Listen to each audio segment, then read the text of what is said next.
Vlog and ಇವತ್ತು ಕೂಡ ಬೆಳಗ್ಗೆ ಲಾಗ್ ಸ್ಟಾರ್ಟ್ ಮಾಡ್ತಾ ಇದ್ದೀನಿ. ಆ್ಯಂಡ್ ಆಲ್ಸೋ ಇವತ್ತು ಮಾರ್ನಿಂಗ್ ಬೆಳಗ್ಗೆ ಎದ್ದ ತಕ್ಷಣ ಪೂಜೆ ಆಗಿದೆ, ಮನೆ ಕೆಲಸ ಆಗಿದೆ, A to Z ಪ್ರತಿಯೊಂದು ಆಗಿದೆ. ಜಸ್ಟ್ ಇವಾಗ 8:15 ಅಷ್ಟೇ ಟೈಮ್, ಇಷ್ಟೊಳಗಡೆ ಎಲ್ಲ ಆಗಿದೆ. ಯಾಕಪ್ಪ ಅಂತಂದರೆ ಸೊ ನನಗೆ ನನ್ನ ಸ್ಪಿರಿಚುವಾಲಿಟಿ ಅದು ಎಲ್ಲದು ಬಿಟ್ಟಿರೋದು ಅಷ್ಟು ಸಾಧ್ಯ ಇಲ್ಲ. ಸೊ ಹಾಗಾಗಿ ಬ್ಯಾಕ್ ಟು ನಾರ್ಮಲ್ ಲೈಫ್ ಅಂದರೆ ಸ್ವಲ್ಪ ಮುಂಚೆ ಏನೇನೆಲ್ಲ ನಾನು ನಡ್ಸ್ಕೊಂಡು ಬರ್ತಿದ್ದೆ ಅದಕ್ಕೆ ನಿಧಾನಕ್ಕೆ ಹೊಂದ್ಕೋಬೇಕಲ್ವಾ. ಸೊ ಸಡನ್ನಾಗಿ ಅಂದ್ರೆ ಆಗಲ್ಲ, ಒಂದೊಂದನ್ನೇ ಅಭ್ಯಾಸ ಮಾಡ್ಕೋಬೇಕು ಅಂತ ಅಂದ್ಕೊಂಡಿದ್ದೀನಿ. ಸೊ ನನಗೆ ನನ್ನ ಲೈಫ್ ಹೆಂಗಿತ್ತೋ ಸೊ ಹಾಗೆ ಇರಬೇಕು, ತುಂಬ ಖುಷಿಯಾದಂಥ ದಿನಗಳವು, ಅದರಲ್ಲಿ ಹೆಂಗಿದ್ನೋ ಹಾಗೆ ಇರಬೇಕು ಅಂತ ಅಂದ್ಕೊಂಡು ಇವತ್ತು ಬೆಳಗ್ಗೆ ಎದ್ದು ಏನಾದರೂ ಆಗಲಿ, ನಿದ್ದೆನಾದರೂ ಹಾಳಾಗಲಿ ಪರವಾಗಿಲ್ಲ ಅಂಥೇಳಿ ಮಾರ್ನಿಂಗ್ 5 o'clock ಎದ್ದಿದ್ದು. ಸೊ ಎದ್ದು ನನಗೇನೇನು ಬೇಕು ಪೂಜೆ ಅದೆಲ್ಲ ರೆಡಿ ಮಾಡಿಕೊಂಡು ಸ್ನಾನ ಮಾಡಿ ಕಸ ಹೊಡೆದನ್ನೆಲ್ಲ ಒರೆಸಿ, ನಾನು ಮಾಡಿಲ್ಲ ನನ್ನ ಗಂಡನ ಹೆಲ್ಪ್ ತೊಗೊಂಡಿದ್ದೀನಿ. ಸೊ ನನಗೆ ಆಗದೆ ಇದ್ದಾಗ ಗಂಡನ ಹೆಲ್ಪ್ ತೊಗೊಳೋದು ತಪ್ಪಲ್ಲ. ಸೊ ಹಂಗೆ ಅನ್ಕೊಬಿಡಿ. ಮತ್ತೆ ಕಸ ಹೊಡೆದನ್ನೆಲ್ಲ ಒರೆಸಿ ಮತ್ತೆ ಹೊರಗಡೆದು ಶೀತ ಆಗುತ್ತೆ ಬೇಗ ಹೊರಗಡೆ ಹೋದ್ರೆ ಅಂತೇಳಿ ಫಸ್ಟ್ ಎಲ್ಲದೂ ಒಳಗಡೆ ಮುಗಿಸ್ಕೊಂಡು ಇನ್ನೇನು 6-6:30 ಒಳಗಡೆ ನಾನು ಹೊರಗಿಂದೆಲ್ಲ ಮಾಡ್ಕೊಂಡಿದ್ದೀನಿ. ಸೊ ತೋರಿಸ್ತೀನಿ ನಿಮ್ಗೆ ಅದನ್ನೆಲ್ಲ. ಸೊ ಇವತ್ತು ಪೂಜೆ ಮಾಡೋಕ್ಕೆ ಏನೋ ಒಂಥರ ನೆಮ್ಮದಿ, ಏನೋ ಒಂಥರ ಖುಷಿ ಅನ್ನಿಸ್ತಾ ಇದೆ. ಸೊ ಅದೇ ಖುಷಿಲಿ ಇವಾಗ ಲಾಗ್ ಸ್ಟಾರ್ಟ್ ಮಾಡಿದ್ದೀನಿ. ಆ್ಯಂಡ್ ಮತ್ತೇನಿದೆ ಅಂತ ಹೇಳೋದಾದರೆ, ಜಯಂತ್ ಜಸ್ಟ್ ಒಂದು 10 minutes ಬ್ಯಾಕ್ ಅವರು ಕೂಡ ಹೊರಗಡೆ ಹೋದರು. ಸೊ ಮಿಟ್ಟು ಜಯಂತ್ನ ಬಿಟ್ಟಿರಲ್ಲ ಅಂತ ಹೇಳಿ ಮಿಟ್ಟನ್ನು ಕೂಡ ಕರ್ಕೊಂಡು ಹೋದ್ರು. ಮತ್ತೆ ಇನ್ನೇನು ಫೋನ್ ಮಾಡಿದ್ರೆ ಅಲ್ಲಿಂದ ಇಲ್ಲಿಗೆ ಬರಬೇಕಾಗತ್ತೆ ಅಂತೇಳಿ ಸೊ ಚಿಟ್ಟಿ ಎದ್ದಿದ್ದಾನೆ, ಚಿಟ್ಟಿನ ರೆಡಿ ಮಾಡಿ ಸ್ಕೂಲಿಗೆ ಕಳಿಸ್ಬೇಕು ಅಂಗನವಾಡಿಗೆ. ಆ್ಯಂಡ್ ಪಾಪು ಎದ್ದಿದ್ದಾಳೆ, ಅವಳನ್ನು ಕೂಡ ನಾನು ಇವಾಗ ಅಡುಗೆ ಮನೆಯಲ್ಲಿ ಹೋಗಿ ಕೆಲಸ ಮಾಡಬೇಕು, ಅಲ್ಲೇ ಹಾಕೊಂಡಿದ್ದೀನಿ. ಸೊ ಆಟಾಡ್ತಾ ಇದ್ದಾಳೆ. ಅವಳದು ಇವಾಗ ಪ್ಲೇಯಿಂಗ್ ಟೈಮ್ ಸದ್ಯ. ಇವತ್ತು ಪುಣ್ಯಕ್ಕೆ ಬೆಳಗ್ಗೆ ಎದ್ದಿಲ್ಲ ಅವಳು. ಆ್ಯಂಡ್ ಎದ್ದೇಳದೇ ಇರೋದಕ್ಕೆ ನನಗೆ ಇಷ್ಟೆಲ್ಲ ಆಯಿತು ಅಂತ ಅನ್ಕೊತೀನಿ. ಸೊ ಇವಾಗ ತಿಂಡಿ ಮಾಡಬೇಕು. ಏನು ತಿಂಡಿ ಮಾಡ್ತಾ ಇದ್ದೀನಿ ಅಂದರೆ ಇವತ್ತು ಬೆಳ್ಳುಳ್ಳಿ ರೈಸ್. ಸೊ ಬೆಳ್ಳುಳ್ಳಿ ಚಿತ್ರಾನ್ನ ಅಂತ ಹೇಳ್ತಾರಲ್ಲ, ಮೇನಾಗಿ ಬಾಣ್ತಿಗೆ ಮಾಡ್ಕೊಡ್ತಾರೆ ಇದನ್ನು. ಸೊ ನಾನು ಬಾಣ್ತಿ ಅಲ್ಲ, ಬಾಣ್ತಿ ಥರ ಕಾಣೋದು ಇಲ್ಲ. ಸೊ ಬೆಳ್ಳುಳ್ಳಿ ಚಿತ್ರಾನ್ನ ಮಾಡ್ಕೋಬೇಕು ಅಂತ ಅಂದ್ಕೊಂಡಿದ್ದೀನಿ. ಸೊ ಬನ್ನಿ ನೋಡೋಣ ಇವತ್ತಿನ ದಿನ ಹೆಂಗೆ ಹೋಗುತ್ತೆ. ಐ ಹೋಪ್ ಬ್ಲೆಸ್ಡ್ ಡೇ ಇವತ್ತು ಅಂತ ಅಂದ್ಕೊಂಡಿದ್ದೀನಿ. ಸೊ ಫ್ರೆಂಡ್ಸ್, ತುಂಬ ಜನ ಇಷ್ಟಪಟ್ಟು ಲಾಗ್ಸ್ನ ನೋಡ್ತಾ ಇದ್ದೀರಿ, ಸಖತ್ ಖುಷಿ ಆಗಿದೆ. ಆದರೆ ತುಂಬ ಜನ ಸಬ್ಸ್ಕ್ರೈಬ್ ಮಾಡ್ಕೊಳ್ದೆ ವಿಡಿಯೋನ ನೋಡ್ತಾ ಇದ್ದೀರಿ. ಪ್ಲೀಸ್ ನಿಮ್ಗೆ ಏನಾದರೂ ನನ್ನ ಲಾಗ್ಸ್ ಇಷ್ಟ ಆಗ್ತಿದ್ರೆ ಈವಾಗಲೇ ಸಬ್ಸ್ಕ್ರೈಬ್ ಮಾಡ್ಕೊಂಡು ನೋಡಿ. ಹಾಗೆ ಒಂದೇ ಒಂದು ಲೈಕ್ ಮಾಡಿ, ಬಿಕಾಸ್ ನೀವು ಮಾಡೋ ಒಂದು ಲೈಕಿಂದ ಇನ್ನೊಂದು 10 ಜನಕ್ಕೆ ನನ್ನ ಚಾನಲ್ ಪರಿಚಯ ಆಗುತ್ತೆ. ಸೊ ನೆಕ್ಸ್ಟ್ ನಿಮ್ಗೆ ಏನೇ ಅನ್ಸಿದ್ರು ಕೂಡ ಕಮೆಂಟ್ ಮೂಲಕ ಶೇರ್ ಮಾಡ್ಕೋಬೋದು. ಶೇರ್ ಮಾಡ್ಕೊತಾ ಇದ್ದೀರಾ ತುಂಬ ಜನಕ್ಕೆ, thank you so much. First of all ನೀವೆಲ್ಲ ಯಾರೆಲ್ಲ ಕಮೆಂಟ್ ಮಾಡ್ತಾ ಇದ್ರಿ ನಿಮ್ಮೆಲ್ರಿಗೂ ಥ್ಯಾಂಕ್ ಯು ಸೋ ಮಚ್. ನೀವೇನೇನೆಲ್ಲ ಕೇಳ್ತಿದ್ದೀರಾ ಅದನ್ನೆಲ್ಲದನ್ನು ಕೆಲವೊಂದನ್ನು ಸಪ್ರೇಟ್ ವಿಡಿಯೋ ಮಾಡೋದಾದರೆ ಮಾಡ್ತೀನಿ. ಇಲ್ಲ ಅಂತಂದರೆ ನಾನು ರೆಗ್ಯುಲರ್ ವ್ಲಾಗ್ಸಲ್ಲಿ ಹೇಳ್ತಾನೆ ಇರ್ತೀನಿ. ಸೊ ಅದೆಲ್ಲ ನಿಮಗೆ ರೀಚ್ ಆಗುತ್ತೆ ಅಂತ ಅಂದ್ಕೊಂಡಿದ್ದೀನಿ. ಸೊ ಹಾಗಾಗಿ ವಿಡಿಯೋನ ಸ್ಕಿಪ್ ಮಾಡಿಬಿಡಿ, ಪೂರ್ತಿ ನೋಡಿ. ನೋಡೋಣ ಇವತ್ತು ದಿನ ಹೆಂಗೆ ಹೋಗುತ್ತೆ ಅಂತ ಹೇಳಿ. ಆ್ಯಂಡ್ ಇವತ್ತಿನ ಪೂಜೆ ನಾನು ಮಾಡಿರೋದು ಹಿಂಗಿದೆ. ಸೊ ಬಂದಾಗಿಂದ ಅಂದರೆ ಬಾಣಂತನ ಆದಾಗಿಂದ ಸ್ವಲ್ಪ ಎಲ್ಲ ಕ್ಲೀನ್ ಮಾಡಿ ಪೂಜೆ ಮಾಡೋರ್ಗೂ ಸ್ವಲ್ಪ ಸಮಾಧಾನ ಇರಲಿಲ್ಲ. ಜಯಂತ್ ಹಂಗೆ ಮಾಡ್ತಾ ಇದ್ರಲ್ವಾ, ಸೊ ಅವ್ರಿಗೂ ಕೂಡ ಫೋರ್ಸ್ ಮಾಡ್ತಿರ್ಲಿಲ್ಲ. ಅವ್ರಿಗೆ ಹೆಂಗೆ ಬರುತ್ತೋ ಹಂಗೆ ಮಾಡಲಿ ಅಂತ ಅಂದ್ಕೊಂಡು ಎಣ್ಣೆ ಎಲ್ಲ ಚೆಲ್ಲಿ ಗಲೀಜಾಗಿರುತ್ತೆ ಆ್ಯಂಡ್ ಧೂಳೆಲ್ಲ ಹಿಡ್ದಿರುತ್ತೆ. ನಾನು ಮಾಡಿದ್ರೆ ಸ್ವಲ್ಪ ಕ್ಲೀನಾಗೆ ಮಾಡಬೇಕು ಅನ್ನೋದು ನನ್ನ ಆಸೆ. ಸೊ ಇವತ್ತು ಮಾಡ್ತಾಯಿದ್ದೀನಿ. ಆ್ಯಂಡ್ ಇನ್ಮೇಲೆ ಮತ್ತೆ ಬ್ಯಾಕ್ ಟು ನಾರ್ಮಲ್ ಲೈಫ್ ಅಂತ ಅಂದ್ಕೊಂಡು ಯೋಚನೆ ಮಾಡ್ತಾಯಿದ್ದೀನಿ ತುಂಬ ವಿಚಾರಗಳಲ್ಲಿ. ಯಾಕಂದರೆ ಕೆಲವೊಬ್ರಿಗೆ ಗೊತ್ತಿರ್ಬೋದು ನಾನು ಮುಂಚೆ ಹೇಗೆ ಪೂಜೆ ಮಾಡ್ತಾಯಿದ್ದೆ ಏನು ಅಂತೇಳಿ. ಸೊ ಬಾಣಂತನ ಮುಗಿಸ್ಕೊಂಡು ನಾವು ಮನೆಯೆಲ್ಲ ಕ್ಲೀನ್ ಮಾಡಿಕೊಂಡು ಮನೆ ದೇವ್ರಿಗೆ ಹೋಗಿ ಬಂದರೆ ಸಾಕು. ಅದಾದಮೇಲೆ ಗಂಗಾ ಪೂಜೆ ಮಾಡ್ತಾರಲ್ವ, ಅದಾದಮೇಲೆ ಪೂಜೆ ಮಾಡ್ಬೋದು. ಖಂಡಿತ ಮಾಡ್ತಾಯಿದ್ದೀನಿ. ಆ್ಯಂಡ್ ತುಂಬ ಜನ ಕೇಳ್ತೀರಿ ಯಾವಾಗ ಇಷ್ಟು ಬೇಗ ಮಾಡ್ತೀರಾ ನೀವು ಪೂಜೆ ಹಾಗೆ ಹಿಂಗೆ ಅಂತೇಳಿ. ಸೊ ಹಾಗಾಗಿನೇ ಹೇಳಿದೆ. ಆ್ಯಂಡ್ ಇವಾಗ ನನಗೆ ಅಂದರೆ ಬಾಣ್ತಿಗೆ ಸರಿ ಹೋಗುವಂಥದ್ದು ಬೆಳ್ಳುಳ್ಳಿ ಚಿತ್ರಾನ್ನ ಮಾಡ್ಕೊತಾ ಇದ್ದೀನಿ. ಜಸ್ಟ್ ಸಿಂಪಲ್ ಒಗ್ಗರಣೆ. ಸೊ ಪುಳಿಯೋಗರೆಗೆ ನಾವು ಹೆಂಗೆ ಒಗ್ಗರಣೆ ಕೊಡ್ತೀವೋ ಹಂಗೆ ಒಗ್ಗರಣೆ ಕೊಟ್ಕೊಂಡು ಲೈಟಾಗಿ ಅದಕ್ಕೆ ಈರುಳ್ಳಿ ಸ್ವಲ್ಪ ಲೈಟ್ ಮತ್ತು ಮೆಣಸು, ಜೀರಿಗೆ, ಬೆಳ್ಳುಳ್ಳಿನ ಚೆನ್ನಾಗಿ ಚಚ್ಚಿ ಅಥವಾ ಮಿಕ್ಸಿಲಿ ಹಾಕೊಂಡು ಪುಡಿ ಮಾಡಿ ಇದಕ್ಕೆ ಹಾಕೊಂಡ್ರೆ ತುಂಬ ಪ್ಲೇನಾಗಿ ಚಿತ್ರಾನ್ನ ಟೇಸ್ಟಿಯಾಗಿ ರೆಡಿ ಆಗುತ್ತೆ. ಇದು ಬಾಣ್ತಿಗೂ ಕೂಡ ಒಳ್ಳೆಯದು, ಹಾಗೆ ಮಗುಗೂ ಕೂಡ ಒಳ್ಳೆಯದು. ಬಿಕಾಸ್ ಹಾಲು ಚೆನ್ನಾಗಿ ಬರುತ್ತೆ ಬೆಳ್ಳುಳ್ಳಿ ಮತ್ತು ನಾವು ಜೀರಿಗೆನ ಹಾಕೋದ್ರಿಂದ. ಮತ್ತು ಮೆಣಸು ಕೂಡ ಹಾಕಿ ತಿನ್ನೋದು ತುಂಬ ಒಳ್ಳೆಯದು. ಖಾರ ಈ ಥರ ಹಾಕೋದಕ್ಕಿಂತ ಇದನ್ನು ನಾವು ತಿನ್ಬೋದು. ಸೊ ತುಂಬ ಜನ ಹೇಳ್ತಿರ್ತಾರೆ ಮೆಣಸು ಹಾಕಿದ್ರೆ ಒಳ್ಳೆಯದು ಅಂತೇಳಿ ಅಲ್ವಾ. ಸೊ ಈ ಚಿತ್ರಾನ್ನ ಬೇಕಿದ್ದರೆ ಯಾರಾದರೂ ಟ್ರೈ ಮಾಡಿದ್ರೆ ನನಗೆ ಒಂದ್ಸರಿ ಕಮೆಂಟ್ ಮಾಡಿ ತಿಳಿಸಿ, ನಾನು ಟ್ರೈ ಮಾಡಿದ್ದೆ ಟೇಸ್ಟ್ ಹೆಂಗಿತ್ತು ಅಂತೇಳಿ. ಬಾಣಂತನ ಅಂತಂದರೆ ಅದರಲ್ಲಿ ಊಟದ್ದೇ ಸ್ವಲ್ಪ ಮೇನ್ ಇಂಪಾರ್ಟೆಂಟ್ ರೋಲ್ ಆಗಿಬಿಡುತ್ತೆ. ಹಾಗಾಗಿ ಏನು ತಿನ್ನಬೇಕಪ್ಪ, ಏನು ತಿನ್ನಬಾರ್ದು, ಬಾಯಿಗೆ ಬೇರೆ ಟೇಸ್ಟ್ ಏನು ಸಿಗ್ತಾ ಇಲ್ಲ. ಸೊ ಹೀಗೆಲ್ಲ ಸಫರ್ ಆಗ್ತಾ ಇರೋದು ಇದ್ದೇ ಇರುತ್ತಲ್ವ, ತುಂಬ ನಾರ್ಮಲ್ ಅದು. ಸೊ ಈ ಥರ ಏನಾದರೂ ಟ್ರೈ ಮಾಡಿದ್ರೆ ನಮಗೆ ಸ್ವಲ್ಪ ರಿಲೀಫ್ ಅನಿಸುತ್ತೆ. ಓಕೆ, ನಾರ್ಮಲಾಗಿ ಊಟ ಮಾಡ್ತಾ ಇದ್ದೀವಿ ಅಂತೇಳಿ. ಸೊ ಇಲ್ಲಾಂದರೆ ಒಂಥರ ಹಿಂಸೆ ಅನ್ನಿಸ್ತಾ ಇರುತ್ತೆ. ಮುಂಚೆ ಎಲ್ಲ ನಾನು ಆ ಥರ ಹಿಂಸೆ ಎಲ್ಲ ಪಡ್ಕೊಂಡಿದ್ದೀನಿ, ಹಾಗಾಗಿ ಹೇಳ್ತಾ ಇದ್ದೀನಿ. ಸೊ ಇದಕ್ಕೆ ಅನ್ನ ಹಾಕಿದ್ರೆ ಮುಗೀತು. ಆ್ಯಂಡ್ ಸ್ವಲ್ಪ ವೀಡಿಯೋ ಮಾಡಬೇಕಿತ್ತು, ರೆಡಿಯಾಗಿ ವೀಡಿಯೋ ಮಾಡಿದೆ. ಆ್ಯಂಡ್ ವೀಡಿಯೋ ಮಾಡಿದ ತಕ್ಷಣ ಸ್ವಲ್ಪ ನನಗೆ ಯಾಕೋ ಹಸು ತುಂಬ ಜಾಸ್ತಿ ಅನ್ನಿಸ್ತಾ ಇದೆ ಹಸು. ಐ ಥಿಂಕ್ ಅಮ್ಮನ ಮನೇಲಿದ್ದಾಗ ಸ್ವಲ್ಪ ಮುದ್ದೆ ತಿಂತಾ ಇದ್ದೆ, ಹಾಗಾಗಿ ಹಸು ಕಂಟ್ರೋಲ್ ಮಾಡ್ತಾ ಇದ್ದೆ. ಸೊ ಇಲ್ಲಿ ಬರೀ ಅನ್ನ ಹಾಕ್ತಿರೋದ್ರಿಂದ ಹಂಗೆ ಅನ್ನಿಸ್ತಾ ಇದೆನೋ ಏನೋ. ನಿನ್ನೆ ರಾತ್ರಿ ಮುದ್ದೆ ಮಾಡ್ಕೊಂಡು ತಿಂತಿದ್ದೆ, ಹಂಗೆ ಜಾಸ್ತಿ ಹಸು ಅನ್ನಿಸ್ತಿರೋದಕ್ಕೆ. ಸೊ ಕೈಯೆಲ್ಲ ಹೇಳಿದ್ನಲ್ಲ, ಹೀಟ್ ಜಾಸ್ತಿಯಾಗಿ ಗುಳ್ಳೆ ಆಗಿಬಿಟ್ಟಿದೆ ಅಂತೇಳಿ. ಸೊ ನೋಡಿ ಹೆಂಗಾಗ್ಬಿಟ್ಟಿದೆ ಅಂದರೆ ಫುಲ್ಲು ರೆಡ್ ಆಗಿ ಒಂಥರ ಊಟ ಮಾಡಿದ್ಬಿಟ್ಟೆ ಇದೇ ಕೈಯಲ್ಲೇ ಸಖತ್ತು ಉರಿ ಆಗ್ತಾಯಿದೆ, ತಡ್ಕೊಳಕ್ಕಾಗ್ತಿಲ್ಲ, ಅಷ್ಟು ಉರಿ ಆಗ್ತಿದೆ. ಪಾಪನೂ ಸ್ವಲ್ಪ ಹೊತ್ತು ಕಾಡಿಸಿದ್ಲು ವೀಡಿಯೋ ಮಾಡೋವಾಗಲೇ, ಅದು ಕೂಡ ಅವಳು ಹೆಂಗೆಂಗೋ ಸುಧಾರಿಸ್ಕೊಂಡು ಮಾಡಿದೆ. ಇವಾಗ ಮಲಗಿದ್ದಾಳೆ. ಸೊ ಪಾಪನ ಮಲಗಿಸಿ ನಾನು ಕೂತ್ಕೊಂಡಿದ್ದೀನಿ. ನಾನು ಕೂಡ ಮಲಗಬೇಕು, ಫಸ್ಟ್ ಮಲಗಿ ರೆಸ್ಟ್ ಮಾಡಬೇಕು. ಅಥವಾ ಅಮ್ಮನ ಮನೆಗೆ ಹೋಗೋ ಪ್ಲ್ಯಾನ್ ಇದೆ. ಹೆಂಗೆ ಚಿಟ್ಟಿ ಹೋಗೋಣ ಅಜ್ಜಿ ಮನೆಗೆ? ಚಿಟ್ಟಿದು ಸ್ಕೂಲ್ ಇಲ್ಲ, 2 ಸರಿ ಹೋಗಿ ವಾಪಸ್ ಬಂದ ಪಾಪ.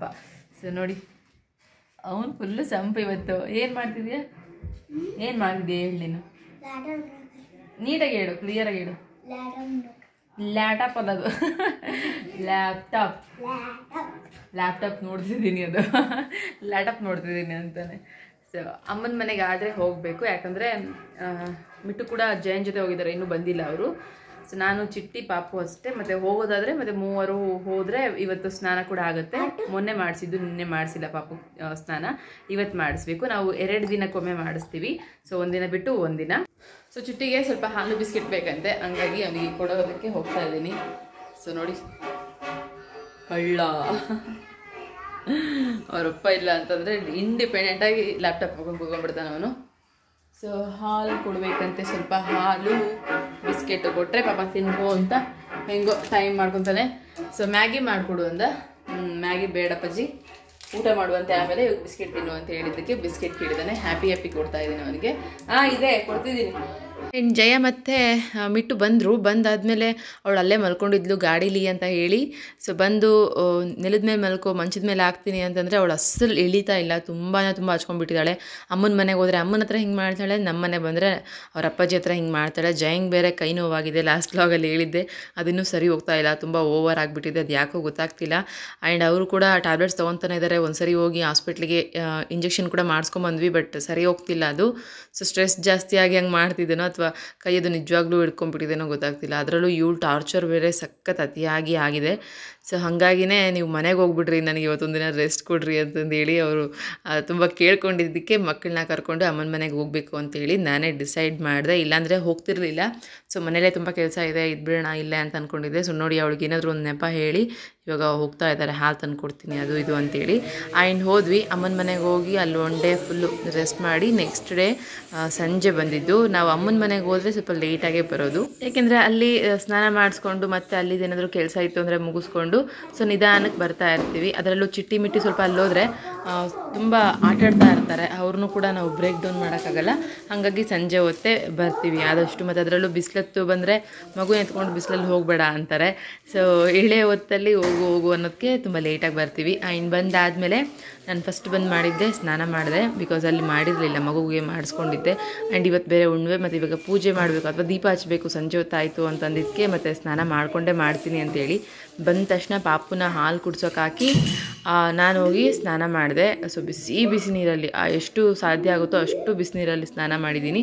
ಯಾಕಂದರೆ ನಾನು ಯಾವ್ಯಾವ ಪಾರ್ಟಲ್ಲಿ ಕೇರ್ ತೊಗೋಬೇಕು, ಸೊ ಆ ಒಂದು ಪಾರ್ಟಲ್ಲಿ ಕರೆಕ್ಟಾಗಿ ಕೇರ್ ತೊಗೊತಾ ಇದ್ದೀನಿ. ಯಾಕಂದರೆ ಎದ್ದು ನಾನೇ ಕೆಲಸ ಮಾಡ್ತಾಯಿದ್ದೀನಿ. ಸೊ ಅಮ್ಮನೂ ಕೂಡ ಇವತ್ತು ನನಗೆ ಎಷ್ಟೊಂದು ಬೆಂಕಿ ಮಾಡಿಕೊಟ್ಟು ಬೆಂಕಿ ಕಾಯಿಸಿ ಆಮೇಲೆ ಕಳಿಸಿದ್ದಾರೆ.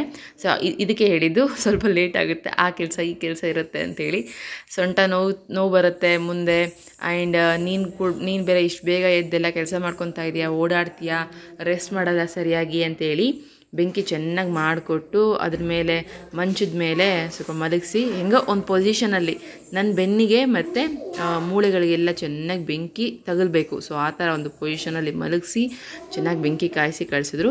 ಹಾಗಾಗಿ ನಾನು ಇಲ್ಲಿಗೆ ಬಂದ ತಕ್ಷಣ ಬಿಸಿ ನೀರು ಮೈ ಮೇಲೆ ಹಾಕ್ಕೊಂಡು ಇವಾಗ ಎದ್ದು ಎಲ್ಲ ಮನೆಯೆಲ್ಲ ನೀಟಿಟ್ಟಿದ್ದ ನಮ್ಮ ಚಿಟ್ಟಿ ಗಾಡಿ ಎಲ್ಲ ತೊಗೊಂಡು. ಬಟ್ ಮತ್ತು ಮಿಟ್ಟು ಎಲ್ಲ ಹಳ್ಳಿದ್ಲು, ಹಾಗಾಗಿ ಅದನ್ನೆಲ್ಲ ಮತ್ತೆ ಮಾಡ್ಕೊತ ಕಸ ಹೊಡೆದು ಹೊರಗಡೆ ಕೂಡ ಕಸ ಹೊಡೆದು ದೀಪ ಹಚ್ಚೋ ಕೆಲಸ ಮಾಡ್ಕೊತಾ ಇದ್ದೀನಿ.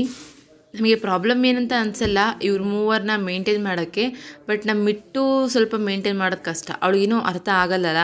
ಸೊ ಹಾಗಾಗಿ ಮಿಟ್ಟು ಹುಟ್ಟಿದಾಗ ಚಿಟ್ಟಿಗೆ 3 ವರ್ಷ ಇತ್ತು. ಸೊ ಅವನ್ನೆಲ್ಲ ಸ್ವಲ್ಪ ಅಂಡರ್ಸ್ಟ್ಯಾಂಡಿಂಗ್ ಮಾಡ್ಕೊತಾ ಇದ್ದ. ಬಟ್ ಪಾಪು ಅಂದರೆ ಮಿಂಚು ಹುಟ್ಟಿದಾಗ ಇವಾಗ ಮಿಟ್ಟುಗೆ ಜಸ್ಟ್ 2 and 3 months, 2.5 years ಅಲ್ವಾ.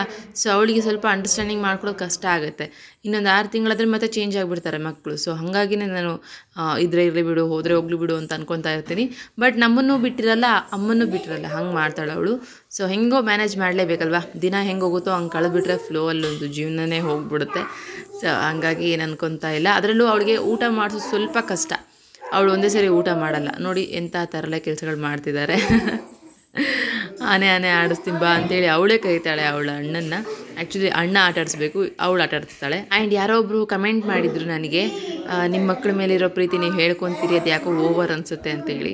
ಸೊ ನನ್ನ ಮಕ್ಕಳನ್ನ ನಾನೇ ಮಾತ್ರ ಪ್ರೀತಿ ಮಾಡೋಕ್ಕೆ ಸಾಧ್ಯ ಅಲ್ವಾ, ಇನ್ಯಾರೂ ಮಾಡೋಕ್ಕೆ ಸಾಧ್ಯ ಇಲ್ಲ. ಸೊ ರಿಲೇಷನ್ಸು ಮನೇಲಿರೋರು ಅಂತಂದ್ರೂ ಎಷ್ಟೊತ್ತು, ಒಂದು ಸ್ವಲ್ಪ ಹೊತ್ತು, ಬಟ್ ತಾಯಿ ಮಾತ್ರ ಮಾಡೋಕ್ಕೆ ಸಾಧ್ಯ. ಆ್ಯಂಡ್ ಅದರಲ್ಲೂ ನನಗೆ ನೀವು ಯಾರು ಆಗ್ತಿದೆ ಅಂದ್ಕೊತಿದ್ದೀರಿ ಅವ್ರಿಗೆ ಹೇಳ್ಬಿಡ್ತೀನಿ, ನನ್ನ ಲೈಫ್ ಹಿಂಗಿದ್ದಿದ್ದಲ್ಲ. ಕಂಪ್ಲೀಟಾಗಿ ಯಾವ ರೀತಿಯಾಗಿ ಸಫರ್ ಆಗಬೇಕೋ ಸೊ ಆ ರೀತಿಯಾಗಿ ಸಫರ್ ಆಗುವಂಥ ಟೈಮಲ್ಲಿ ಇದ್ದಂಥವಳು ನಾನು. ಸೊ ಅಲ್ಲಿಂದ ವೇಕಪ್ ಆಗಿ ಬರಬೇಕು ಅಂತಂದರೆ ಒಂದು ರೀಸನ್ ನನ್ನ ಮಕ್ಕಳು. ಸೊ ಅವ್ರ ಮುಖ ನೋಡಿಕೊಂಡೇ ನಾನು ಎದ್ದು ಬಂದಿದ್ದು. ಆಮೇಲೆ ಮೇ ಬಿ ಗೊತ್ತಿಲ್ಲ, ತುಂಬ ಜನ ಹೀಗೆ ಇರ್ಬೋದೋ ಇಲ್ಲೋ ಅಂಥೇಳಿ. ಅವ್ರಿಗೇನಾದರೂ ಆಯಿತು ಅಂತಂದರೆ ನನಗೆ ಅದು ಅಸಲು ಸಹಿಸೋದು ಇಲ್ಲ ನಾನು. ಆ್ಯಂಡ್ ಯಾರಾದರೂ ಒಂದು ಸ್ವಲ್ಪ ಬೈತಿದ್ದಾರೆ ಅಂತಂದ್ರೂ ಸಹಿಸಲ್ಲ. ಅವ್ರದ್ದೇ ತಪ್ಪಿದ್ರೂ ಕೂಡ ನನಗೆ ಬೈದರೆ ಅದು ನನಗೆ ಸಹಿಸೋಕ್ಕಾಗಲ್ಲ. ಇದು ತುಂಬ ಕೆಟ್ಟ ಗುಣ, ಅದು ನನಗೆ ಅರ್ಥ ಆಗಿದೆ. ಬಟ್ ಆದರೆ ಸರಿಯಾಗಿ ತಿದ್ದಿ ಹೇಳೋ ಅಂಥ ಟೈಮ್ ಯಾವುದು, ಆ ಟೈಮಲ್ಲೇ ಹೇಳಬೇಕು ಅನ್ನೋದು ನನ್ನ ಥಾಟ್ ಪ್ರೊಸೆಸ್. ಆಮೇಲೆ ಪ್ರೀತಿ ಮಾಡೋ ವಿಚಾರದಲ್ಲಿ ಸ್ವಲ್ಪ ಜಾಸ್ತಿನೇ. ಅದನ್ನು ನಿಮಗೆ ಓವರ್ ಅಂತ ಅನ್ನಿಸ್ತು ಅಂತಂದರೆ ಸೊ ನಾನೇನು ಮಾಡೋಕ್ಕಾಗುತ್ತೆ ಅಲ್ವಾ. ಇರೋ 3 ಮಕ್ಕಳನ್ನ ಬಂಗಾರದಂಗೆ ನೋಡ್ಕೊಳ್ಳೋದು ನನ್ನ ಕರ್ತವ್ಯ ಆ್ಯಕ್ಚುಲಿ. ಸೊ ಅದನ್ನು ನಾನು ಮಾಡ್ತಾಯಿದ್ದೀನಿ, ಮಾಡ್ತೀನಿ ಕೂಡ. ಆ್ಯಂಡ್ ಅದಕ್ಕೆಲ್ಲ ತಲೆ ಕೆಡಿಸ್ಕೊಳ್ಳಲ್ಲ. ಆ್ಯಂಡ್ ಅದ್ರ ಜೊತೆಲಿ ಕೆಲವೊಬ್ಬರು ಕೇಳ್ತಾರೆ, ನಿಮ್ಮ ಮಕ್ಕಳು ಏನೇನು ಮಾಡ್ತಾರೆ, ನಿಮ್ಮ ಮಕ್ಕಳದ್ದು ಊಟ ಏನೇನಿರುತ್ತೆ ಅಂತ ಹೇಳಿದಾಗ ಸೊ ಹಾಗೆಲ್ಲ ಎಕ್ಸ್ಪ್ಲೇನ್ ಮಾಡೋವಾಗ ನನ್ನ ಮಕ್ಕಳ ಬಗ್ಗೆ ನಾನು ಹೇಳಲೇಬೇಕು. ಸೊ ಅದನ್ನು ನೀವು ಎರಡೂ ಕಡೆ ನೀವೇ ಮಾತಾಡಿದ್ರೆ ನಾನು ಏನು ಮಾಡಲಿ. ಸೊ ಹಾಗಾಗಿ ನನಗೇನು ಅನ್ನಿಸ್ತಾ ಇದೆ ಆ್ಯಂಡ್ ನಾನು ಏನು ಮಾಡ್ತಾಯಿದ್ದೀನಿ ಅದನ್ನು ಜೆನ್ಯೂನಾಗಿ 100% ಶೇರ್ ಮಾಡ್ಕೊಳ್ಳೋದು ನನ್ನ ಕರ್ತವ್ಯ. ಸೊ ನಾನು ಮಾಡ್ಕೊತೀನಿ. ಮೇ ಬಿ ನನ್ನ ಲಾಗ್ಸಲ್ಲಿ ಅತಿಯಾಗಿ ಓವರ್ ಏನು ಅನ್ನಿಸ್ತಾ ಇಲ್ಲ ಅಂತ ನಾನು ಕೂಡ ಅನ್ಕೊತಾ ಇದ್ದೀನಿ. ಬಿಕಾಸ್ ತುಂಬ ಜನ ಬೇರೆ ಬೇರೆ ಥರ ಮಾಡಬಾರ್ದನ್ನೆಲ್ಲ ಮಾಡಿ ಲಾಗ್ಸ್ ಮಾಡ್ತಾ ಇರ್ತಾರೆ. ಸೊ ನಾನು ಕೂಡ ನೋಡ್ತಾ ಇರ್ತೀನಿ. ಅದಕ್ಕಿಂತ ಕಂಪ್ಯಾರಿಸನ್ ಮಾಡಿದ್ರೆ ಮೇ ಬಿ ನನ್ನ ಸೆಲ್ಫ್ಗೆ ಅನ್ನಿಸ್ತಾ ಇದೆ, ಓಕೆ ನೈಸ್, ಪರವಾಗಿಲ್ಲ, ಮಾಡಿದ್ವಿಯಾ ಅಂತ ಹೇಳಿ. ಸೊ ಈ ಥರ ಒಂದು ಸೆಲ್ಫ್ ಮೋಟಿವೇಟೆಡ್ ನಾನು ಮಾಡ್ತಾ ಇರೋದು ಐ ಥಿಂಕ್ ಹಾಗೆ ಇದೆ ಅಂತ ಕೂಡ ಅನ್ಕೊತೀನಿ. ಸೊ ತಂಬನಿಲಲ್ಲಿ ಏನೋ ಒಂದು ಅಳೋದು, ಗೋಗರಿಯೋದು, ಸೊ ಈ ಥರ ಎಲ್ಲ ಇಟ್ಟು ವೀಡಿಯೋಸ್ ಕೂಡ ಮಾಡ್ಬೋದಲ್ವ. ಬಟ್ ನಾನು ನನ್ನ ತಂಬನಿನಲ್ಲಿ ಏನಿಟ್ಟಿರ್ತೀನೋ ಅದು 100% ಇರುತ್ತೆ ಒಳಗಡೆ ಲಾಗ್ಸಲ್ಲಿ ಕೂಡ ಅಂತಾನು ಅನ್ಕೊತಾ ಇದ್ದೀನಿ. ಸೊ ಹಾಗಾಗಿನೇ ಏನೂ ಅನ್ಕೊತಾ ಇಲ್ಲ. ಸೊ ದಯವಿಟ್ಟು ನಿಮ್ಗೇನಾದರೂ ಹಂಗೆ ಅನ್ನಿಸ್ತಾ ಇದೆ ಅಂತಂದರೆ ಖಂಡಿತ ನೋಡೋಣ, ಯಾವುದಾದ್ರೂ ಪಾಯಿಂಟಲ್ಲಿ ಚೇಂಜ್ ಮಾಡಬೇಕು ಅಂತಿದ್ರೆ ಚೇಂಜ್ ಮಾಡಿಕೊಂಡು ನಾನು ಲಾಗ್ಸ್ ಮಾಡ್ತೀನಿ. ಆ್ಯಂಡ್ ದೇವ್ರ ಮನೆಗೆ ಎಲ್ಲದೂ ಕೂಡ ಅಳ್ಬಿಟ್ಟಿದ್ರು. ನಿನ್ನೆ ಸ್ವಲ್ಪ ದೀಪ ಹಚ್ಚು, ಬೆಳಗ್ಗೆ ಮರಿಬೇಡ ನಾನು ಇಲ್ಲಿದ್ದೀನಿ ಅಂತ ಹೇಳಿದ್ದಕ್ಕೆ ಎಲ್ಲದೂ ಕೂಡ ತೆಗೆದು ಅಲ್ಲಲ್ಲೇ ಇಟ್ಬಿಟ್ಟಿರ್ತಾರೆ ಜಯಂತು. ಸೊ ಅದೊಂದು ಸ್ವಲ್ಪ ಸಿಟ್ಟು ಬರುತ್ತೆ ನನಗೆ ಅವಾಗವಾಗ.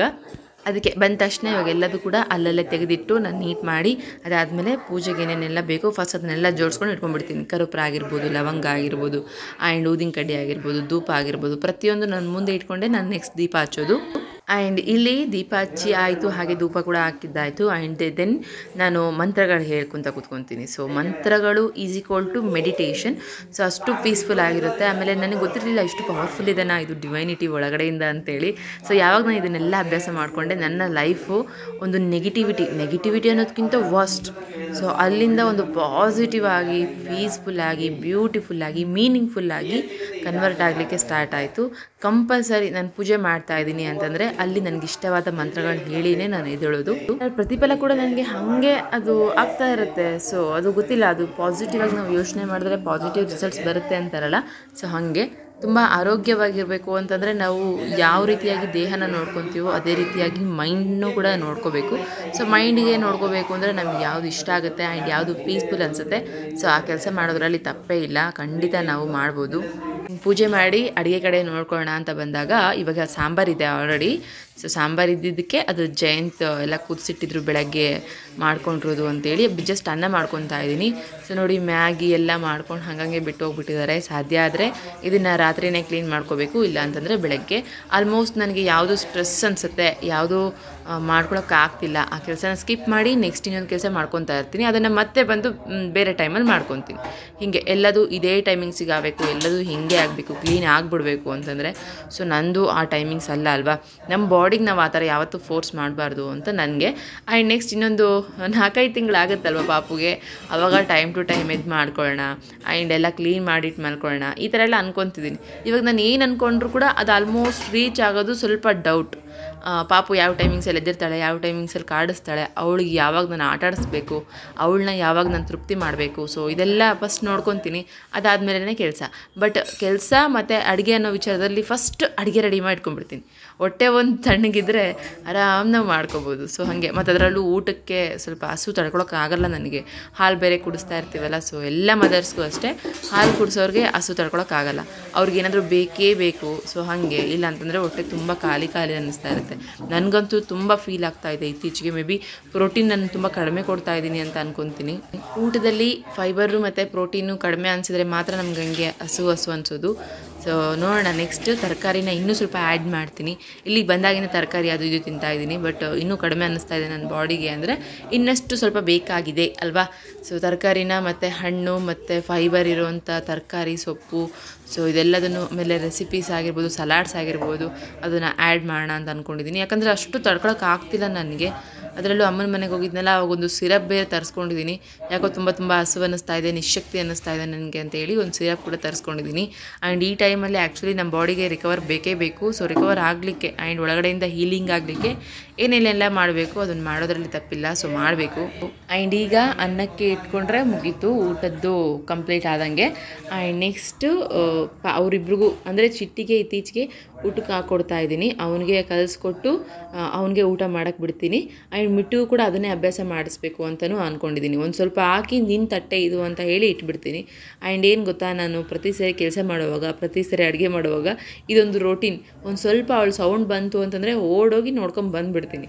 ಅಂದರೆ ಕೆಲವೊಮ್ಮೆ ಹಾಲನ್ನು ತಿಬಳ್ಕೊತಾ ಇರ್ತಾರೆ ಮಕ್ಕಳು, ಅಥವಾ ಕಕ್ಕೊತಾ ಇರ್ತಾರೆ. ಸೊ ಹಾಗಾದಾಗ ಅದು ಹಾಲು ಅನ್ನೋದು ಅಥವಾ ಕಫ ಥರ ಗಟ್ಟಿಯಾಗಿರುತ್ತಲ್ಲ, ಮೊಸರು ಥರ ಆಗಿರುತ್ತೆ. ಮಕ್ಕಳು ಹಾಲು ಕುಡಿದ್ಮೇಲೆ ಅದೆಲ್ಲದು ಕುತ್ತಿಗೆಗೆ ಬಂತು ಅಂತಂದರೆ ಸ್ವಲ್ಪ ನೆತ್ತಿಗೆ ಹತ್ತಿಸ್ಕೊಂಡ್ಬಿಟ್ಟಿರ್ತಾರೆ.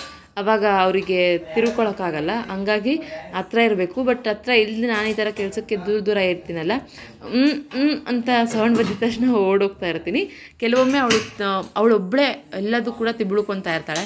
ಬಟ್ ಕೆಲವೊಮ್ಮೆ ಆಗಲ್ಲ, ಪಾಪ ಅನಿಸುತ್ತೆ ಅವಾಗ. ಅಯ್ಯೋ ಎಷ್ಟು ಶಕ್ತಿ ಇದೆ ಅಲ್ಲ ಈ ಜೀವಕ್ಕೆ ಅಂತೇಳಿ. ನೋಡಿ, ಮನುಷ್ಯನ ಜೀವ ಅಂತಂದರೆ ಎಷ್ಟು ಗಟ್ಟಿ, ಎಲ್ಲದನ್ನು ತಡ್ಕೊಳ್ಳುತ್ತೆ, ಎಲ್ಲದನ್ನು ಸುಧಾರಿಸ್ಕೊಳುತ್ತೆ. ಅದೊಂದು ಸಣ್ಣ ಜೀವಕ್ಕೂ ಅಷ್ಟೇ, ಒಂದು ದೊಡ್ಡ ಜೀವಕ್ಕೂ ಅಷ್ಟೇ. ನಾನು ಈ ಥರದನ್ನೆಲ್ಲ ಜಾಸ್ತಿ ಯೋಚನೆ ಮಾಡ್ತಿರ್ತೀನಿ. ಮೇ ಬಿ ನಿಮಗೆ ಡಿಫ್ರೆಂಟ್ ಅಂತ ಅನ್ನಿಸ್ಬೋದು, ಯಾಕೆ ಹಿಂಗೆ ಎಲ್ಲ ಮಾತಾಡ್ತಿರ್ತಾರೆ ಇವರು ಅಂತೇಳಿ. ಸೊ ಪ್ರತಿಯೊಂದಕ್ಕೂ ಒಂದು ಅರ್ಥ ಇದೆ ಅಂತ ಹೇಳಿ ನೋಡ್ತಾ ಇರ್ತೀನಿ ಅಷ್ಟೇ. ಊಟ ಆಯಿತು. ಊಟ ಆಗಿ ಇವಾಗ ಅಜ್ವಾನ ಹಾಕೊತಾರಲ್ಲ ಬಾಯಿಗೆ, ಅಜ್ವಾನ ವಜ್ಜ ಅಂದರೆ ಬಜ್ಜೆ. ಸೊ ನಮ್ಮ ಭಾಷೆಯಲ್ಲಿ ವಜ ಅಂತ ಕರೀತಾರೆ, ಕನ್ನಡದಲ್ಲಿ ಬಜ್ಜೆ ಅಂತ ಕರೀತಾರೆ. ಸೊ ಅದನ್ನು ಹಾಕ್ಕೊಂಡು ಸ್ವಲ್ಪ ಜಗದು ಅದನ್ನು ಪಾಪುಗೆ ಹಚ್ಚಿ ಅದನ್ನು ನುಂಗಿ ಆಮೇಲೆ ನಾನು ಬಂದಿದ್ದೀನಿ. ಸೊ ಅದನ್ನು ತಿನ್ನೋದಕ್ಕೆ ಒಂಥರ ನರಕ ಅನಿಸುತ್ತೆ, ಆದರೂ ಕೂಡ ತಿಂತಾ ಇದ್ದೀನಿ. ಸೊ ಪಾಪುಗೆ ಆಲ್ರೆಡಿ ಹಾಸಿ ಮಲ್ಕೊಳ್ಳೋದಕ್ಕೆ ಹೋಗಬೇಕು. ಇನ್ನೇನು ಸ್ವಲ್ಪ ಬೇಗ ಮಲ್ಕೊಳ್ಳೋದು ಅಭ್ಯಾಸ ಮಾಡ್ಕೊತಾ ಇದ್ದೀವಿ. ಯಾಕಂದರೆ ಮತ್ತೆ ನಾನು ರಾತ್ರಿ ಎದ್ದೇಳ್ತೀನಿ, ಅವಾಗ ಎದ್ದೇಳ್ತಾನೆ ಇರ್ತೀನಿ. ಸೊ ಹಾಗಾಗಿ ಡಿಸ್ಟರ್ಬ್ ಆಗುತ್ತೆ ಅಂತ ಹೇಳಿ. ಆ್ಯಂಡ್ ತುಂಬ ಜನ ಕೇಳ್ತಾ ಇರೋದು ಹೊಟ್ಟೆ ಹೆಂಗೆ ಕರಗಿಸ್ಬೇಕು, ಮತ್ತು ವೆಯ್ಟ್ ಲಾಸ್ ಮಾಡ್ತಾ ಇದ್ದೀರಾ ನೀವು, ಆ್ಯಂಡ್ ಏನು ಮಾಡ್ತಾ ಇದ್ದೀರಿ, ಹೊಟ್ಟೆ ನಿಮ್ಗೆ ಅಷ್ಟೊಂದು ಕಾಣಿಸ್ತಾ ಇಲ್ಲ ಅಂತೇಳಿ. ಸೊ ಅದ್ರ ಬಗ್ಗೆ ನಾನು ಹೇಳಬೇಕು ಅಂತ ಅಂದ್ಕೊಂಡೆ. ವೆಯ್ಟ್ ಲಾಸ್ ಆ್ಯಕ್ಚುಲಿ ನಾನು ಇನ್ನೂ ಸ್ಟಾರ್ಟ್ ಮಾಡಿಲ್ಲ, ಸ್ಟಾರ್ಟ್ ಮಾಡೋದು ಇಲ್ಲ. ಎಲ್ಲಿವರೆಗೂ ಅಂತಂದರೆ ಅಪ್ ಟು 6 monthsವರೆಗೂ ನಾನು ಆ್ಯಕ್ಚುಲಿ ವೆಯ್ಟಿನ ಬಗ್ಗೆ ಏನು ಯೋಚನೆ ಮಾಡೋಲ್ಲ, ಚೆನ್ನಾಗಿ ತಿಂತೀನಿ. ಬಿಕಾಸ್ ಇವಾಗ ನೀವು ನೋಡ್ತಾ ಇದ್ದೀರಿ. ಸೊ ನೋಡಿ, ಹೊಟ್ಟೆ ಇದು ಇಷ್ಟಿರುತ್ತೆ, ಖಂಡಿತ ಇಷ್ಟಿರುತ್ತೆ. ಬಟ್ ಈ ಥರ ನೋಡಿದ್ರೆ ನಿಮ್ಗೆ ಗೊತ್ತಾಗುತ್ತೆ ಹೊಟ್ಟೆ ನನಗೆ ಯಾಕೆ ಹಂಗೆ ಹೋಗಿದೆ ಅಂಥೇಳಿ. ಫುಲ್ ಹೋಗಿದೆ. ಸೊ ಯಾಕೆ ಹಂಗೆ ಅಂದರೆ ಬಟ್ಟೆ ಕಟ್ಟಿದ್ದೀನಿ, ನಾನು ಚೆನ್ನಾಗಿ ಬಟ್ಟೆ ಕಟ್ತೀನಿ. ಇವಾಗ ಕೂಡ ಡೈಲಿ ಎವ್ರಿ ನೈಟ್ ಕಟ್ತೀನಿ. ಅವಾಗವಾಗ ಮಿಸ್ ಆಗ್ಬೋದು, ಬಟ್ ಪ್ರತಿದಿನ ನೈಟ್ ಕಟ್ಟೋದಕ್ಕೆ ಟ್ರೈ ಮಾಡ್ತೀನಿ. ಸೊ ಹಾಗೆ. ಆ್ಯಂಡ್ ಯಾಕೆ ಹೊಟ್ಟೆ ಅಂದರೆ ಬಟ್ಟೆ ಕಟ್ಟಿದ ತಕ್ಷಣ ನಮಗೆಲ್ಲ ಹೋಯಿತು ಅಂತಂದರೆ, ನಾನು ಫಸ್ಟ್ನೇ ಪ್ರೆಗ್ನೆನ್ಸಿಲೂ ಹಂಗೆ ಬೇಗ ಹೋಗಿತ್ತು, ಸೆಕೆಂಡಲ್ಲೂ ಹೋಗಿತ್ತು. ಬಟ್ ಇದಿಷ್ಟು ಏನು ನೋಡ್ಕೊಂಡಿದ್ದೆ, ಇದು ಕರೆಕ್ಟಾಗಿ ಹೋಗೋದು ನಾನು ಬಿಲೀವ್ ಮಾಡೋದು ಎಕ್ಸಸೈಸ್ ಮಾಡಿದ್ರೆ ಮಾತ್ರ ಅಂತೇಳಿ. ಸೊ ಹಂಗಾಗಿನೇ ನಾನು ನಿಮ್ಗೆ ಹೇಳಿದ್ದು 6 ತಿಂಗಳ ಮೇಲೆ ನಾನು ವೆಯ್ಟ್ ಲಾಸ್ಗೆ ಸ್ಟಾರ್ಟ್ ಮಾಡೋದು ಅಂತೇಳಿ. ಸೊ ನಾವು ಊಟದಲ್ಲಿ ಏನೇ ಮಾಡಿದ್ರು ಕೂಡ ಬಾಡಿಗೆ ಕೆಲವೊಂದಷ್ಟು ನೀಡ್ಸ್ ಇರುತ್ತೆ, ಅದು ರಿಕ್ವೈರ್ಮೆಂಟ್ ಫುಲ್ಫಿಲ್ ಮಾಡೋದೇ ಎಕ್ಸಸೈಸ್ ಅನ್ನೋದು ನನ್ನ ಬಿಲೀವ್. ತುಂಬ ಜನ ಊಟದಲ್ಲಿ ಮಾತ್ರ ಕಡಿಮೆ ಮಾಡ್ಬೋದು ಅಂತ ಅಂದ್ಕೊಂಡಿದ್ದಾರೆ. ಸೊ ಊಟನ ಚೇಂಜಸ್ ಮಾಡಿಕೊಂಡು ನಾವು ವೆಯ್ಟ್ ಲಾಸ್ ಆಗಬೇಕು ಅಂತಂದರೆ ಬಾಡಿ ಫಿಟ್ ಆಗುತ್ತೆ. ಫಿಟ್ ಆದರೆ ನಾವು ಚೆನ್ನಾಗಿ ಕಾಣಿಸ್ತೀವಿ. ಸೊ ಚೆನ್ನಾಗಿ ಕಾಣಿಸ್ಬೇಕು ಅಂತಂದರೆ ವರ್ಕೌಟ್ ಮೇನ್ ಥಿಂಗ್ ಅಂತ ಹೇಳ್ತೀನಿ. ಸೊ ನಾನು ತೋರಿಸ್ತೀನಿ ಇವಾಗ ನಾನು ಹೆಂಗೆ ಹೊಟ್ಟೆಗೆ ಬಟ್ಟೆ ಕಟ್ತೀನಿ ಅಂತ ಹೇಳಿ. ತುಂಬ ಜನ ಥರಥರವಾಗಿ ಕಟ್ತಾರೆ, ಬಟ್ ನನಗೆ ನಾನೇನು ಫಾಲೋ ಮಾಡ್ಕೊತೀನಿ ಅದನ್ನಷ್ಟೇ ಶೇರ್ ಮಾಡ್ತಾ ಇದ್ದೀನಿ. ತುಂಬ ಜನ ಕೇಳ್ತಾ ಇದ್ರಿ ಅಂತ ಮಾತ್ರ ಶೇರ್ ಮಾಡ್ತೀನಿ. ಹಾಗೆ ಇದನ್ನ ನಾನು ಮೇನಾಗಿ ಹೊಟ್ಟೆ ಹೋಗುತ್ತೆ, ಹೊಟ್ಟೆ ಕರಗುತ್ತೆ ಅನ್ನೋದಕ್ಕಿಂತ ಸೊಂಟ ಸ್ವಲ್ಪ ಬಿಗಿಯಾಗಿರುತ್ತೆ, ಸೊಂಟ ನೋವು ಬರಲ್ಲ ಅನ್ನೋ ಕಾರಣಕ್ಕೆ ಕಟ್ಟೋದು ರೂಢಿ ಮಾಡ್ಕೊಂಡಿದ್ದು. ಒಂದು 3 ತಿಂಗಳವರೆಗೂ ಕಟ್ಕೊಂಡ್ರೆ ಅದಾದ್ಮೇಲೆ ಆರಾಮ್ಸೆ ಇರ್ಬೋದು. ಸೊ ಆಮೇಲೆ ಹಿಂಗೆ ಕಟ್ಟೋದಲ್ಲ ಅಂತ ಕೂಡ ಕೆಲವೊಬ್ರು ಮೆಸೇಜ್ ಮಾಡಿದ್ರು. ನನಗೆ ಗೊತ್ತಿಲ್ಲ, ನನಗೆ ಗೊತ್ತಿರೋದಿದೆ. ಹೆಂಗೆ ಅಂದರೆ ಇದು ಕೆಳ ಹೊಟ್ಟೆ ಇರುತ್ತಲ್ಲ, ಗರ್ಭಕೋಶ ಇರುತ್ತಲ್ಲ, ಸೊ ಆ ಒಂದು ಜಾಗದಲ್ಲಿ ಮತ್ತೆ ಇಲ್ಲೇನು ಮೂಳೆ ಇರುತ್ತೆ, ಸೊ ಆ ಮೂಳೆ ಹತ್ರನೇ ಕರೆಕ್ಟಾಗಿ ಕಟ್ಟಬೇಕು ಅಂತೇಳಿ ಅಮ್ಮ ಹೇಳ್ಕೊಟ್ಟಿರೋದು. ಆ್ಯಕ್ಚುಲಿ ಹಂಗೆ ಕಟ್ಟಿದ್ರೆ ನನಗೆ ಎಷ್ಟೊಂದು ರಿಲೀಫ್ ಆಗಿರುತ್ತೆ, ಎಷ್ಟೊಂದು ಟೈಟ್ ಅಂತ ಅನಿಸ್ತಾ ಇರುತ್ತೆ. ಸೊ ಏನು ಮಾಡ್ತೀನಿ ಅಂದರೆ ಕೆಳ ಹೊಟ್ಟೆ ಅಂತೀವಲ್ಲ, ಸೊ ಅಲ್ಲಿ ಟೈಟಾಗಿ ಹಾಕೊಂಡು ಹಿಂಗೆ ಕಟ್ಕೊತೀನಿ. ಸೊ ಇಲ್ಲಿಂದ ಇಲ್ಲಿವರೆಗೂ ಕಟ್ತಾರೆ ಕೆಲವೊಬ್ರು, ನಾನು ಆ ಥರನೂ ಕಟ್ಟಿ ಟ್ರೈ ಮಾಡಿದ್ದೀನಿ. ಊಟ ಮಾಡಿದಾಗ ನನಗೆ ಅದು ಬೇರೆ ಥರ ಸ್ಟಾರ್ಟ್ ಆಗಿಬಿಡುತ್ತೆ, ಇದೆಲ್ಲ ನೋವಾಗುತ್ತೆ. ಹಾಗಾಗಿ ನನಗೆ ಬೆಟರ್ ಅನಿಸಿದ್ದು ಇದೆ. ಚೆನ್ನಾಗಿ ಟ್ರೈ ಮಾಡ್ತೀನಿ. ಆಟಾಡ್ಸೋ ಚಿಟ್ಟಿ ಹಬ್ಬ. ನೋಡಿ ಸ್ವಲ್ಪ ಹೊಟ್ಟೆ ಮೇಲೆ ಬಂದ್ಬಿಡುತ್ತೆ ಈ ಥರ ಟೈಟಾಗಿ ಕಟ್ಟಿದಾಗ, ಕಾಣಿಸ್ತಿದೆಲ್ಲ. ಸೊ ಹಿಂಗೆ ಬರುತ್ತೆ, ಆದರೆ ಅದು ಮತ್ತೆ ಗಂಟು ಬಿಚ್ಚಿದಾಗ ಕರೆಕ್ಟ್ ಆಗುತ್ತೆ. ಸೊ ನಾನು ಹಿಂಗೆ ಕಟ್ಟಿ ಅಭ್ಯಾಸ ಮಾಡ್ಕೊಂಡಿರೋದು. ಮೇನಾಗಿ ನನಗೆ ಸೊಂಟನೂ ಬರಬಾರ್ದು ಅನ್ನೋ ಕಾರಣಕ್ಕೆ ನಾನು ಕಟ್ಟಿ ಅಭ್ಯಾಸ ಮಾಡ್ಕೊಂಡಿರೋದು. ಸೊ ಇದನ್ನು ನಾನು ಅಪ್ ಟು 3 ತಿಂಗಳವರೆಗೂ ಮಾಡ್ತೀನಿ. ಆ್ಯಂಡ್ ಮಾಡಿಕೊಂಡು ಅದಾದಮೇಲೆ ಒಂದು 6 ತಿಂಗಳಾದಮೇಲೆ ವೆಯ್ಟ್ ಲಾಸ್ ಕಡೆ ಗಮನ ಕೊಡೋಣ. ಅಲ್ಲಿವರೆಗೂ ನಾನು ಯಾವುದೇ ರೀತಿಯಾಗಿ ತಲೆ ಕೆಡಿಸ್ಕೊಳ್ಳಲ್ಲ. ತುಂಬ ಜನಕ್ಕೆ ಮಗು ಆಗಿದ ತಕ್ಷಣ ಫಸ್ಟ್ ಯೋಚನೆ ಬರೋದೇ ವೆಯ್ಟ್ ಲಾಸ್. ಯಾವ್ಯಾವ ಟೈಮ್ಗೆ ಏನೇನು ಆಗಬೇಕು ಅದೆಲ್ಲ ಖಂಡಿತ ಆಗುತ್ತೆ, ಬಟ್ ನಾವು ಸುಮ್ಮನೆ ಅನ್ನೆಸರಿ ಯೋಚನೆ ಮಾಡಬಾರ್ದು ಅನ್ನೋದು ನನ್ನ ಥಾಟ್ ಪ್ರೊಸೆಸ್. ಸೊ ಇದಿಷ್ಟು ನಿಮ್ಮ ಹತ್ರ ಶೇರ್ ಮಾಡ್ಕೊತಾ ಇದ್ದೀನಿ. ಹಾಗೆ ವೆಯ್ಟ್ ಲಾಸ್ ಬಗ್ಗೆ ಆಗಿರ್ಬೋದು, ಮತ್ತು ಹಿಂಗೆ ಬಾಡಿದೆಲ್ಲ ಖಂಡಿತ ನಾನೆಲ್ಲ ಶೇರ್ ಮಾಡ್ತೀನಿ. ಬಟ್ ನಾನು ಯಾವಾಗ ಮಾಡ್ತಿರ್ತೀನೋ ಅವಾಗ ಮಾತ್ರ ಶೇರ್ ಮಾಡೋಕ್ಕೆ ಸಾಧ್ಯ. ಆ್ಯಂಡ್ ತುಂಬ ಜನ ಕಮೆಂಟ್ಸ್ ಮಾಡ್ತಾ ಇದ್ದೀರಾ. So thank you so much. ಯಾರೆಲ್ಲ ಪಾಸಿಟಿವ್ ಮಾಡ್ತಾ ಇದ್ದೀರಿ ನಿಮಗೂ, ಹಾಗೆ ನೆಗೆಟಿವ್ ಮಾಡ್ತಾ ಇದ್ದೀರಾ ನಿಮಗೂ. So thanks. ಆಮೇಲೆ ಇವತ್ತಿನ ವ್ಲಾಗ್ನ ಇಲ್ಲಿಗೆ ಎಂಡ್ ಮಾಡ್ತಾ ಇದ್ದೀನಿ, ಬಿಕಾಸ್ ಅಮ್ಮನ ಮನೆಯಿಂದ ಬಂದಾದಮೇಲೆ ನಾನು ಆ್ಯಡ್ ಮಾಡಿದ್ದು ಈ ಒಂದು ವ್ಲಾಗ್. ಆ್ಯಂಡ್ ಮತ್ತೆ ನಾಳೆ ಎದ್ದು ಹೊಸ ವ್ಲಾಗ್ ಒಂದಿಗೆ ನಿಮ್ಮ ಜೊತೆ ಇನ್ನಷ್ಟು ವಿಚಾರಗಳನ್ನ ತಗೊಂಡು ಬರ್ತೀನಿ. ಅಲ್ಲಿವರೆಗೂ ಹಿಂಗೆ ನೋಡ್ತಾ ಇರಿ. Keep supporting, keep watching. Thank you so much. ಯಾರೆಲ್ಲ ಈ ವಿಡಿಯೋನ ಪೂರ್ತಿ ನೋಡಿದ್ರಿ. ಆ್ಯಂಡ್ ನಮ್ಮ ಚಾನಲ್ನಿಂದ ಯಾರೆಲ್ಲ ಸಬ್ಸ್ಕ್ರೈಬ್ ಮಾಡ್ಕೊಂಡಿಲ್ಲ ಅಂದರೆ ಸೊ ಪ್ಲೀಸ್ ಇವಾಗಲೇ ಸಬ್ಸ್ಕ್ರೈಬ್ ಮಾಡ್ಕೊಳ್ಳಿ. ಆ್ಯಂಡ್ ಲೈಕ್ ಮಾಡಿದೆ ಅಂದರೆ ಸೊ ಪ್ಲೀಸ್ ಲೈಕ್ ಮಾಡಿ, ಕಮೆಂಟ್ ಕೂಡ ಮಾಡ್ಬೋದು. So thank you so much. Bye. Have a nice day. Take care.